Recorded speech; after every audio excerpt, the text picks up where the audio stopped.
What's up, Ross? Welcome to the show. Hey, All right. good to be here, Jesse. Yeah, great So, to have you, man. So, as I was introducing Ross, you're OG. You kind of come from a legal background. You're, unfortunately, but but, yes. but you're a smart contract developer as well. And I think it was sort of like the intersection of those two things that I think got us first connected through our early DAO days. But now you're back with something called zAMM, which I've watched you It's tinker with. back. I watched you tinker with Yeah. for a Mhm. while, and I'm curious about the inspiration behind it. Yeah. So always been a build in public person. And I think sort of like my pie in the sky ambition, and I posted about this, I think in April, was what if we could put most Ethereum DeFi functionality into a single smart contract? These things are called singletons. It's a direction that other protocols are moving in, but no one has taken a sort of like maximalist approach to that, which I think can dovetail into sort of my Ethereum maximalism as of late. So zAMM was sort of like a greenfield experiment I did in public. I launched it with a white paper, which I think is cool in crypto when you actually like launch the product or the thing you want to show people at the same time you tell people about it. And then yeah, sort of from there on, I've been sort of working with other DeFi developers, people who want to launch projects, new tokens on Ethereum. And it's, I think, nicely timed to sort of a renaissance of Ethereum DeFi that we're seeing right now, with cool things like NFT strategies. But generally, I think the direction the space is going into is like we've sort of lost our way. And with like the zAMM or ZAM, if you want to call it that, I'm kind of going to like zero, first principles basis of like, can we build DeFi that's like actually composable, and can we focus on the layer one again? Because I think like that's something that has been missed. If we have all these L2s, the assets can't speak to each other anymore. You lose the synchronous benefit of using DeFi in the first place. So kind of what I saw as an opportunity gap in the market was there's no DeFi exchange that's focusing on Ethereum, the base layer itself. There's sort of low hanging fruit optimizations we can do. There's other very talented developers who've open sourced their work like vectorized from the Solidity project. And I thought, could we take sort of the greatest hits of DeFi? Could we unite them to a single composable Lego system called the zAMM or ZAM? And could we then promote different sort of mini apps and projects and experiences on top of that? One of the projects I launched recently was the zICO front end as well as back end smart contracts. And basically, what they're attempting to do is take the ICO meta, that is, you launch a token, you fundraise, you can do things with that token on Ethereum L1, but can you also make these things more programmable? The zICO concept, it has time lock, it has airdrop, it has farming incentives, it has like the whole sort of the sushi swap, menagerie of different DeFi Legos. But what I think is a benefit here is that you can do all these things using the zAMM contract for less than $1 on Ethereum mainnet today.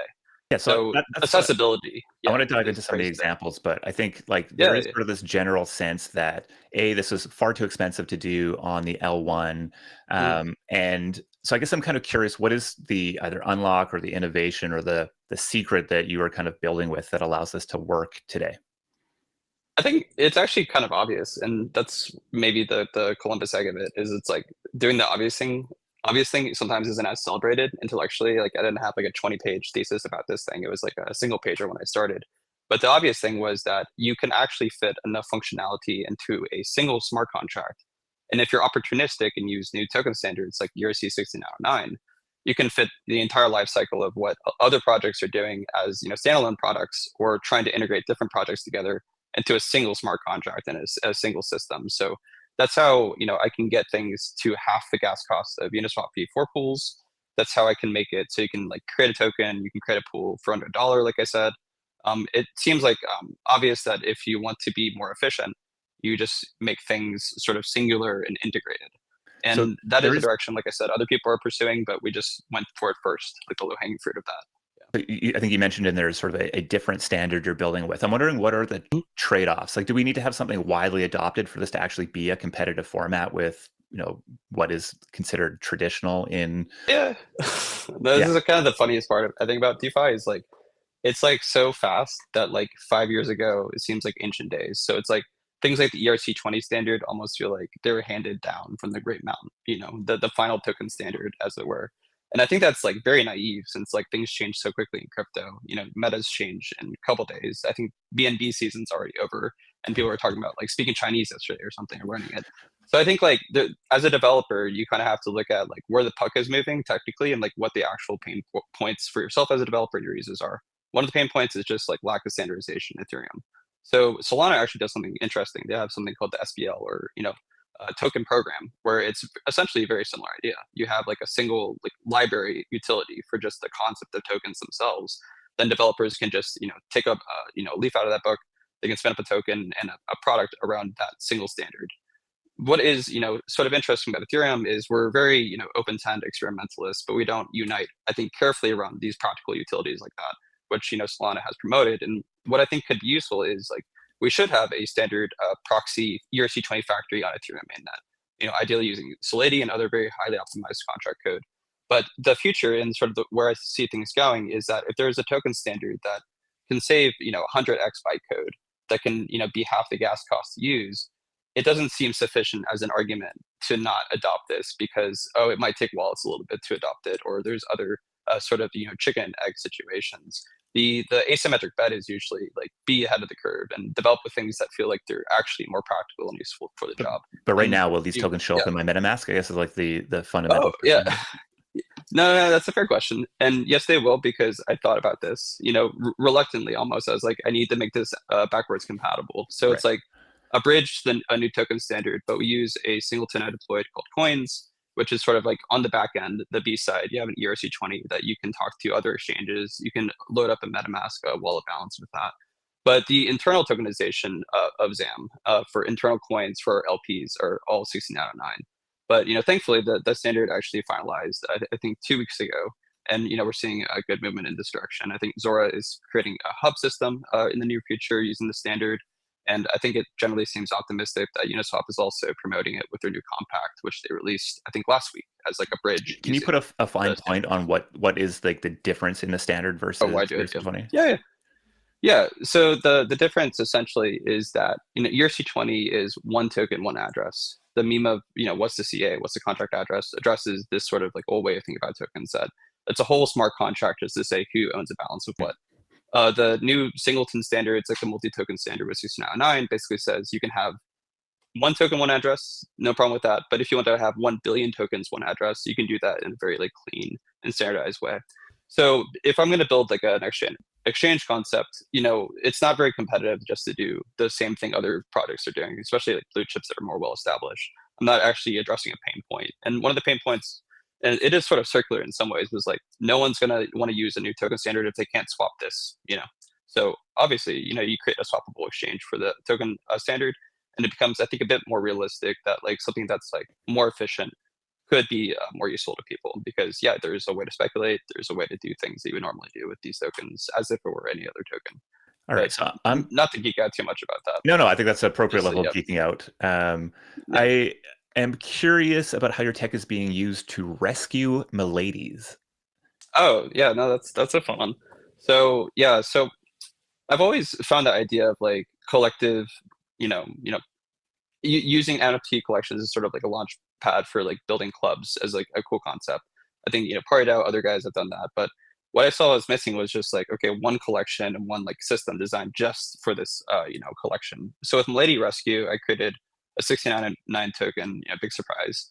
But what it actually allows you to do is pull together Milady floor shares from NFTX, which are basically one-to-one Milady vault shares. But then you can pull these and direct them as like a light beam into different Miladies and then spring those from the vault and then relist them using the smart contract. So we're able to spring one lady from the vault. Ideally, more ladies will follow, and we can relist them at like a more competitive price than what I think the lady is currently priced at. I think this, does work together with these sort of like rotating NFT strategies because those are sort of just chomping at the floor. That's very easy and to coordinate around. But what I can see is that obviously these are NFT collections. They're not, not every NFT is the same. Otherwise, there wouldn't be too much of a point to having unique images, unique cultural value to each. So kind of what I would like to see, dovetailing with the interest in using, DeFi smart contracts to do cool things with NFTs is like, yeah, let's collect NFTs as groups again. Let's create like, these programmable tokens around these NFTs and like do more interesting things. So that's basically the Milady Rescue project. You can go to milady.zam.finance. You can immediately go from ETH to buying shares in any single Milady that's listed in the gallery. You can tell your friends about it. They can add shares to it. And then if you hit the threshold, you spring the money out and then you own it collectively in your group. All that can be done through the app. But we're going to add more NFT collections as well, because I think that's like, it's interesting and cool to do, right? Yeah, that is interesting. All right. I mean, to me, ICOs, I mean, they were sort of the interesting thing that got me into crypto. And I think, again, every time there's sort of new interest in crypto, in many ways, it kind of is driven by the opportunity to participate in a new movement, own a new asset, be early to something. And I think, I mean, we've had a number of conversations, I think, around our mutual appreciation for that. I'm curious if you sort of, reflect on where we are today, and maybe the impact that you want this zAMM to have on this meta. I think you said that we might have lost our way a little bit. What do we Yeah. need to do better to regain our way? Yeah. And I don't want to lose the ball on that, because like Ethereum fundraising, that's like a core use case that like still I think is underrated and should be promoted. But what I want to accomplish with zICO is, when ICOs like launched in 2017-18, there wasn't much to do with tokens. There was like no real DeFi at the time. So you had these coins, they're in people's wallets ideally after sending funds to an address. And then people just chilled, and ideally, they got listed on a centralized exchange, bloodbath. Not a great scene. I think right now, we have a better appreciation for, you can now trade these things on AMMs, you can create them as collateral, you can do snapshot votes, you can do a lot more with tokens these days. So what I would like to see, with the ICO is we provide the most affordable entry point to create a new asset on Ethereum. We provide the simplest way to like raise money using that new asset, but then we try to tap into all the programmable cool things you can do when all the assets are on the same chain, like Ethereum. So zICO, I think, I don't like the like 2.0 or 3.0 branding, because like that's such a never ending game, right?